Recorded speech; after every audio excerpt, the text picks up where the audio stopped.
नमस्कार प्यारे बच्चों, मेरे YouTube चैनल सबल एजुकेशन में आप सभी का बहुत बहुत स्वागत है। बच्चों, आज की कक्षा में हम CBSE द्वारा भेजे गए सैम्पल क्वेश्चन पेपर के बारे में बात करेंगे। आप सभी जानते हैं कि इस साल से आपकी परीक्षा का पैटर्न थोड़ा चेंज हुआ है। अब साल में 2 बार आपकी परीक्षा होगी और जो फर्स्ट टर्म में नवंबर के महीने में आपकी परीक्षा होगी वो MCQs के रूप में होगी। तो कक्षा 12 के लिए CBSE के द्वारा जो प्रश्न पत्र भेजा गया है, आपको किस तरह से अपने क्वेश्चन पेपर को अटेम्प्ट करना है, उसको किस तरह से सॉल्व करना है, आज मैं आपको वो सारा प्रश्न पत्र सॉल्व करके बताऊंगी। तो बेटा, प्रश्न पत्र बड़ा है, एक भाग में सॉल्व नहीं होगा, इसलिए आज की वीडियो में हम अपठित गद्यांशों और अपठित काव्यांशों पर चर्चा करेंगे। तो जो आपका सैम्पल पेपर आया है, इसमें आपको 2 अपठित गद्यांश दिए गए हैं, जिसमें से आपको 1 करना है, और 2 ही आपको अपठित काव्यांश दिए गए हैं, जिनमें से आपको 1 करना है। इन अपठित गद्यांशों के नीचे आपको 10-10 प्रश्न दिए गए हैं और प्रत्येक प्रश्न के नीचे उसके 4 ऑप्शन उत्तर के लिए दिए गए हैं। आपको पैराग्राफ को पढ़ना है, ध्यान से प्रश्न को पढ़ना है, उसमें दिए गए चारों ऑप्शंस को पढ़ना है और फिर सही ऑप्शन पर टिक करना है। ये काम बच्चों आपको करना है। तो सबसे पहले हम जो पहला अपठित गद्यांश है उसे पढ़ते हैं और फिर हम उसके प्रश्नों को सॉल्व करेंगे। तो आप गद्यांश ध्यानपूर्वक सुनिए और समझिए। इस प्रकार है गद्यांश। परिश्रम कल्प वृक्ष है, जीवन की कोई भी अभिलाषा परिश्रम रूपी कल्प वृक्ष से पूर्ण हो सकती है। परिश्रम जीवन का आधार है, उज्जवल भविष्य का जनक और सफलता की कुंजी है। सृष्टि के आदि से अद्यतन काल तक विकसित सभ्यता और सर्वत्र उन्नति परिश्रम का परिणाम है। आज से लगभग 50 साल पहले कौन कल्पना कर सकता था कि मनुष्य एक दिन चांद पर कदम रखेगा या अंतरिक्ष में विचरण करेगा, पर निरंतर श्रम की बदौलत मनुष्य ने उन कल्पनाओं एवं संभावनाओं को साकार कर दिखाया है। मात्र हाथ पे हाथ धरकर बैठे रहने से कदापि संभव नहीं होता। तो बच्चों, आप देख रहे हैं, इसमें परिश्रम के महत्व पर प्रकाश डाला गया है। आगे इस तरह से लिख रहे हैं, किसी देश, राष्ट्र अथवा जाति को उस देश के भौतिक संसाधन तब तक समृद्ध नहीं बना सकते जब तक कि वहाँ के निवासी उन संसाधनों का दोहन करने के लिए अधिक परिश्रम नहीं करते। किसी भूभाग की मिट्टी कितनी भी उपजाऊ क्यों ना हो, जब तक विधिवत परिश्रम पूर्वक उसमें जुताई, बुआई, सिंचाई, निराई, गुड़ाई नहीं होगी, अच्छी फसल प्राप्त नहीं हो सकती है। किसी किसान को कृषि संबंधी अत्याधुनिक कितनी ही सुविधाएं उपलब्ध करा दीजिए, यदि उसको उपयोग में लाने के लिए समुचित श्रम नहीं होगा, उत्पादन क्षमता में वृद्धि संभव नहीं है। परिश्रम से रेगिस्तान भी अन्न उगलने लगते हैं। हमारे देश की स्वतंत्रता के पश्चात हमारी प्रगति की द्रुत गति भी हमारे श्रम का ही फल है। भाखड़ा नांगल का विशाल बांध हो या थूम्बा या श्रीहरिकोटा के रॉकेट प्रक्षेपण केंद्र, हरित क्रांति की सफलता हो या कोविड-19 की रोकथाम के लिए टीका तैयार करना, प्रत्येक सफलता हमारे श्रम का ही परिणाम है और प्रमाण भी है। जीवन में सुख की अभिलाषा सभी को रहती है। बिना श्रम किए भौतिक संसाधनों को जुटाकर जो सुख प्राप्त करने के फेर में है, वह अंधकार में है। उसे वास्तविक और स्थायी शांति नहीं मिलती। गांधी जी तो कहते थे कि जो बिना श्रम किए भोजन ग्रहण करता है, वह चोरी का अन्न खाता है। ऐसी सफलता मन को शांति देने के बजाय उसे व्यथित करेगी। परिश्रम से दूर रहकर और सुख में जीवन व्यतीत करने वाले विद्यार्थी को ज्ञान कैसे प्राप्त होगा। हवाई कीले तो सहज बन जाते हैं, लेकिन वे हवा के हल्के झोंके से ढह जाते हैं। मन में मधुर कल्पनाओं के संजोने मात्र से किसी कार्य की सिद्धि नहीं होती।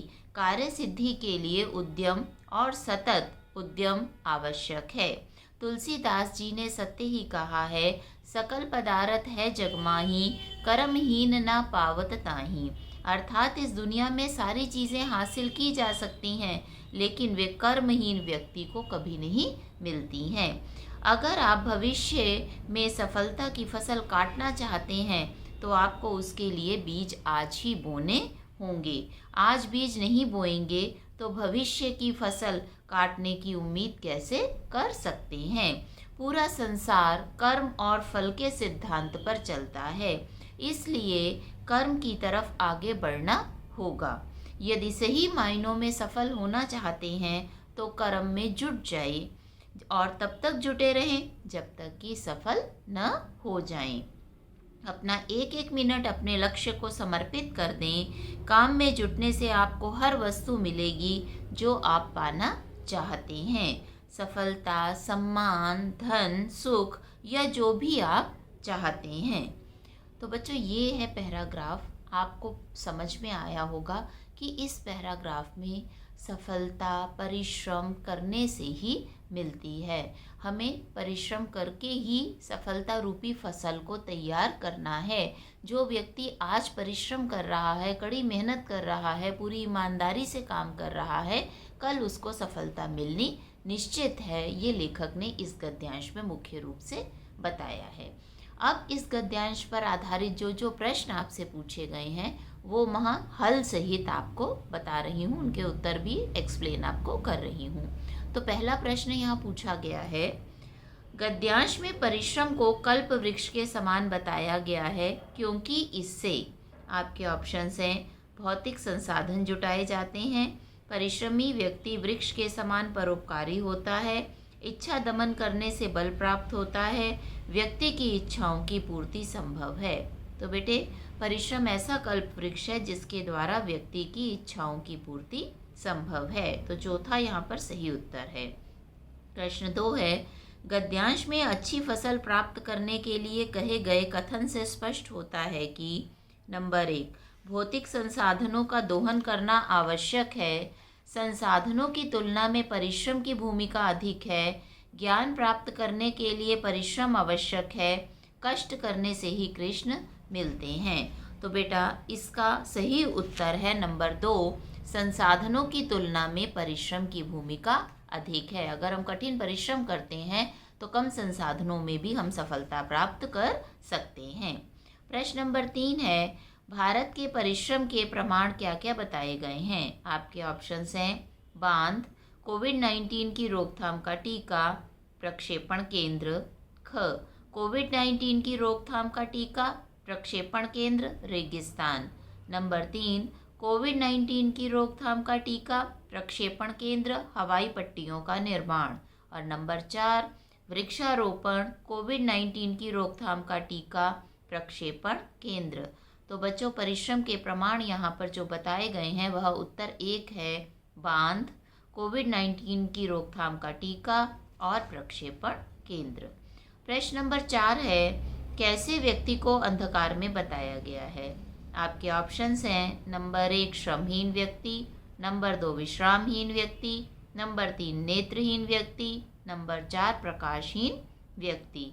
तो अंधकार में वह व्यक्ति है जो परिश्रम नहीं करता, इसलिए नंबर 1 इसका सही उत्तर है, श्रमहीन व्यक्ति। प्रश्न 5 है, हवाई किले तो सहज ही बन जाते हैं लेकिन वे हवा के हल्के झोंके से ढह जाते हैं। इस कथन के द्वारा लेखक क्या कहना चाहता है। आपके ऑप्शंस हैं, नंबर 1 तेज चक्रवर्ती हवाओं से आवासीय परिसर नष्ट हो जाते हैं, नंबर 2 हवा का रुख अपने पक्ष में परिश्रम से किया जा सकता है, नंबर 3 हवाई कल्पनाओं को सदैव संजोकर रखना असंभव है, नंबर 4 परिश्रमहीनता से व्यक्तिगत उपलब्धि नितांत असंभव है।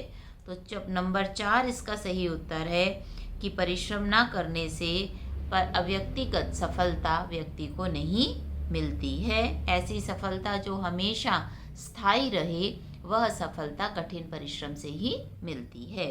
तो नंबर 4 इसका सही उत्तर है। प्रश्न 6 है, सतत उद्यम से क्या तात्पर्य है। ऑप्शन है नंबर 1 निरंतर तपता हुआ उद्यम, 2 निरंतर परिश्रम करना, 3 सतत उठते जाना, नंबर 4 ज्ञान का सतत उद्यम।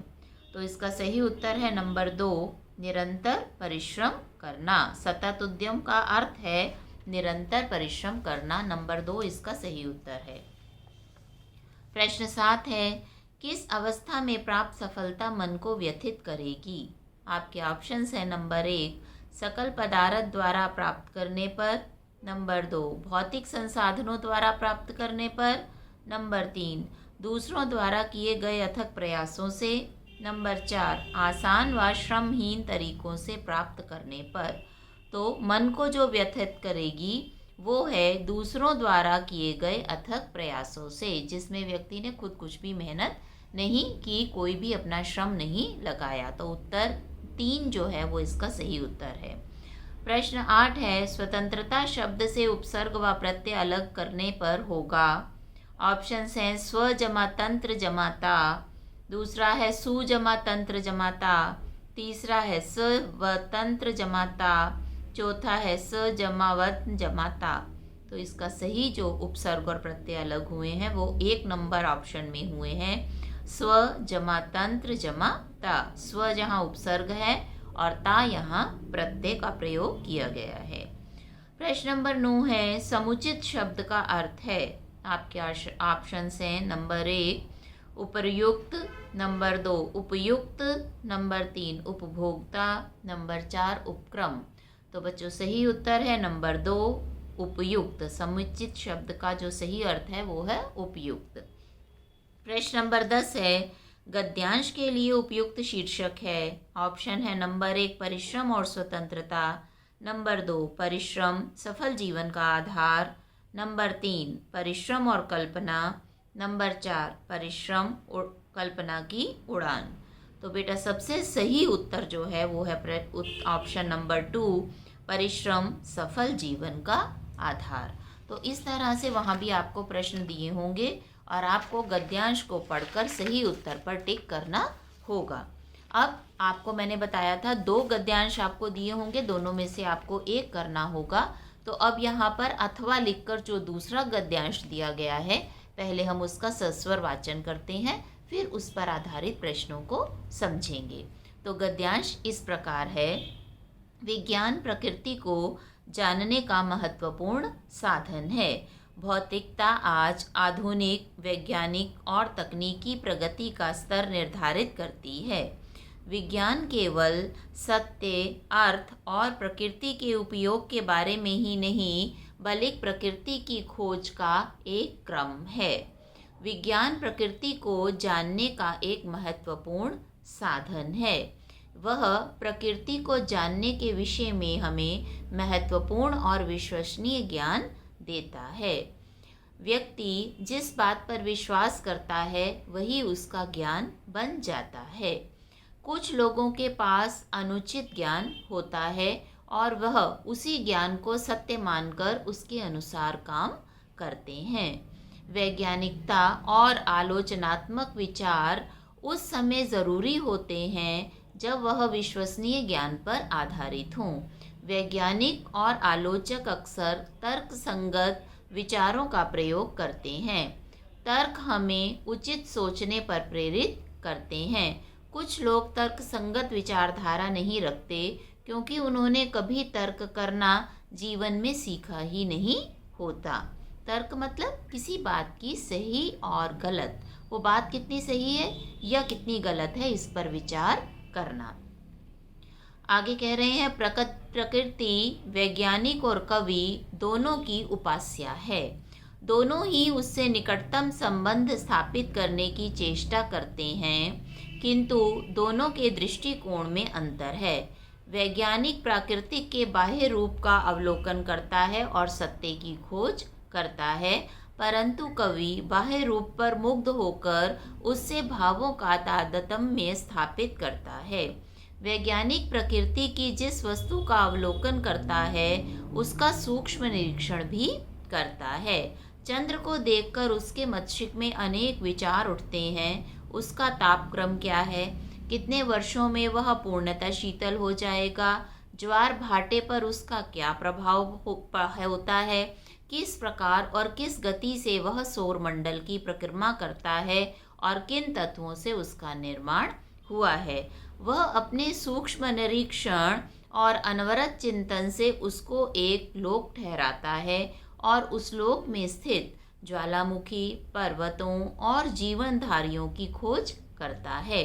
इसी प्रकार वह एक प्रफुल्लित पुष्प को देखकर उसके प्रत्येक अंग का विश्लेषण करने को तैयार हो जाता है। उसका प्रकृति विषयक अध्ययन वस्तुगत होता है। उसकी दृष्टि में विश्लेषण और वर्ग विभाजन की प्रधानता रहती है। वह सत्य और वास्तविकता का पुजारी होता है। कवि की कविता भी प्रत्यक्षावलोकन से प्रस्फुटित होती है। वह प्रकृति के साथ अपने भावों का संबंध स्थापित करता है। वह उसमें मानव चेतना का अनुभव करके उसके साथ अपनी आंतरिक भावनाओं का समन्वय करता है। वह तथ्य और भावना के संबंध पर बल देता है। उसका वस्तु वर्णन हृदय की प्रेरणा का परिणाम होता है, वैज्ञानिक की भांति मस्तिष्क की यांत्रिक प्रक्रिया नहीं। कवियों द्वारा प्रकृति चित्रण का एक ऐसा भी है जिसमें प्रकृति का मानवीयकरण किया जाता है, अर्थात प्रकृति के तत्वों को मानव मान लिया जाता है। प्रकृति में मानवीय क्रियाओं का आरोपण किया जाता है। हिंदी में इस प्रकार का प्रकृति चित्रण छायावादी कवियों में पाया जाता है। इस प्रकार के प्रकृति चित्रण में प्रकृति सर्वथा गौण हो जाती है। इसमें प्राकृतिक वस्तुओं के नाम तो रहते हैं, पर झंकृत चित्रण मानवीय भावनाओं का ही होता है। कवि लहलहाते पौधों का चित्रण न कर खुशी से झूमते बच्चों का चित्रण करने लगते हैं। तो इस प्रकार बेटा ये दूसरा पैराग्राफ है जिसमें किसी भी चीज़ को देखने का नज़रिया वैज्ञानिकों का अलग होता है, कवियों का अलग होता है। यहाँ इन्होंने प्रकृति का उदाहरण दिया है कि वैज्ञानिक प्रकृति को अलग दृष्टि से देखते हैं और कवि प्रकृति को अलग दृष्टि से देखते हैं। इसी पैराग्राफ पर आधारित कुछ प्रश्न 10 प्रश्न आपको यहाँ दिए गए हैं। अब मैं आपको उन प्रश्नों को समझाने जा रही हूँ। तो पहला प्रश्न इस प्रकार है, विज्ञान प्रकृति को जानने का एक महत्वपूर्ण साधन है क्योंकि यह नंबर 1 ऑप्शन है समग्र ज्ञान के साथ तारतम्य स्थापित करता है। नंबर 2 प्रकृति आधुनिक विज्ञान की उपास्या है। नंबर 3 महत्वपूर्ण और विश्वसनीय ज्ञान प्रदान करता है। नंबर 4 आधुनिक वैज्ञानिक का स्तर निर्धारित करता है। तो इसका सही उत्तर नंबर 3 है, महत्वपूर्ण और विश्वसनीय ज्ञान प्रदान करता है। तो विज्ञान के द्वारा हम प्रकृति को जो जानते हैं, हमें महत्वपूर्ण जानकारियां भी मिलती हैं और वो जानकारियां विश्वसनीय भी होती हैं। प्रश्न 2 है, वैज्ञानिक प्रकृति के बाह्य रूप का अवलोकन करते हैं। यह कथन दर्शाता है कि वे नंबर 1 ऑप्शन है कवियों की तुलना में अधिक श्रेष्ठ हैं, ज्वारभाटे के परिणाम से बचना चाहते हैं, वर्ग विभाजन के पक्षधर बने रहना चाहते हैं, प्रकृति से अविदूर रहने का प्रयास करते हैं। इसका सही उत्तर नंबर 4 है, वैज्ञानिक प्रकृति के बाह्य रूप का अवलोकन करते हैं। इस कथन से हमें यह पता चलता है नंबर 4 ऑप्शन कि वह प्रकृति से अविदूर रहने का प्रयास करते हैं। प्रश्न 3 है, सूक्ष्म निरीक्षण और अनवरत चिंतन से क्या तात्पर्य है। ऑप्शन दिए हैं नंबर 1 सौरमंडल को एक लोक और परलोक ठहराना। नंबर 2 छोटी छोटी सी बातों पर चिंता करना। नंबर 3 बारीकी से सोचना व निरंतर देखना। नंबर 4 बारीकी से देखना और निरंतर सोचना। तो सूक्ष्म निरीक्षण और अनवरत चिंतन का अर्थ है बारीकी से देखना और निरंतर सोचना। तो नंबर 4 बच्चों यहाँ पर इसका सही ऑप्शन है। प्रश्न नंबर 4 है, कौन अनवरत चिंतन करता है। ऑप्शंस हैं सूक्ष्मचारी, दूसरा विज्ञानोपासक, नंबर 3 ध्यान विलीन योगी, नंबर 4 अवसादग्रस्त व्यक्ति। तो बेटा इसका सही उत्तर नंबर 2 है, विज्ञानोपासक। प्रश्न नंबर 5 है, कौन वास्तविकता का पुजारी होता है। आपके ऑप्शन हैं यथार्थवादी, नंबर 2 काव्यवादी, नंबर 3 प्रकृतिवादी, नंबर 4 विज्ञानवादी। तो सही उत्तर है नंबर 4 विज्ञानवादी। प्रश्न नंबर 6 है, कवि की कविता किससे प्रस्फुटित होती है? ऑप्शंस है नंबर 1 विचारों के मंथन से, नंबर 2 प्रकृति के साक्षात दर्शन से, नंबर 3 भावनाओं की उहापोह से, नंबर 4 प्रेम की तीव्र इच्छा से। तो सही उत्तर है प्रकृति के साक्षात दर्शन से कवि की कविता प्रस्फुटित होती है। नंबर 2 इसका सही उत्तर है। अगला प्रश्न है, इस पे नंबर तो 6 दिया हुआ है लेकिन ये 7 नंबर है। कवि के संबंध में इनमें से सही तथ्य है। ऑप्शन है ज्वालामुखी के रहस्य जानता है, जीवधारियों की खोज करता है, सत्य का उपासक नहीं होता, प्रफुल्लित पुष्प का अध्ययन करता। तो कवि जो है वो प्रफुल्लित पुष्प का अध्ययन करता है, खिला हुआ फूल उसको प्रेरणा देता है और उसी से संबंध में वो कविताएं लिखता है। प्रश्न है अगला, इत प्रत्यय युक्त शब्द कौन सा है? ऑप्शन है नंबर 1 झंकृत, नंबर 2 नित, नंबर 3 ललित, नंबर 4 उचित। तो बेटा नंबर 1 ऑप्शन झंकृत जो है वो इसका सही उत्तर है। प्रश्न नंबर 8 है, उपयुक्त गद्यांश का सही शीर्षक है। शीर्षक इन्होंने 4 दे रखे हैं यहाँ पे। पहला है कवि की सोच और वैज्ञानिकता, दूसरा प्रकृति के उपासक कवि और वैज्ञानिक, 3 वैज्ञानिक उन्नति और काव्य जगत, नंबर 4 वैज्ञानिक दृष्टिकोण अतुलनीय। तो इसका सही उत्तर है नंबर 2 प्रकृति के उपासक कवि और वैज्ञानिक। गद्यांश को पढ़ने से ही आपको पता चल रहा है कि कवि और वैज्ञानिक दोनों ही प्रकृति की उपासना करने वाले हैं। नेक्स्ट क्वेश्चन है, प्रकृति का मानवीयकरण दर्शाता है कि नंबर 1 कल्पना प्रधान व भावोन्मेष युक्त कविता रची जा सकती है, मानवीयकरण अलंकार का दुरुपयोग हो रहा है, नंबर 3 प्रकृति व मानव के सामंजस्य से उदित दीप्ति फैल रही है, नंबर 4 मानव द्वारा प्रकृति का संरक्षण हो रहा है। तो इसका सही उत्तर नंबर 1 है, कल्पना प्रधान व भावोन्मेष युक्त कविता रची जा रही है, प्रकृति का मानवीकरण यह दर्शाता है। लास्ट क्वेश्चन है, लहलहाते पौधों का चित्रण न कर झूमते बच्चे का चित्रण करना दर्शाता है कि नंबर 1 कवि भावावेश में विषय से भटक गए हैं, नंबर 2 प्रकृति के तत्वों को मानव माना है, नंबर 3 कवि वैज्ञानिक विचारधारा के पक्ष में है, नंबर 4 कवि विकास स्तर पर ही है। तो इसका सही उत्तर नंबर 2 है, प्रकृति के तत्वों को मानव माना है। तो बच्चों आप देखिए इस तरह से ये दोनों गद्यांश और उन पर आधारित प्रश्न मैंने इस वीडियो में आपको समझाने की कोशिश की है।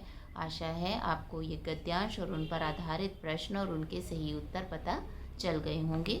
अगले वीडियो में मैं इस प्रश्न पत्र में जो 2 काव्यांश हैं उन्हें और उन पर आधारित प्रश्नों को आपको समझाऊंगी। Thank you.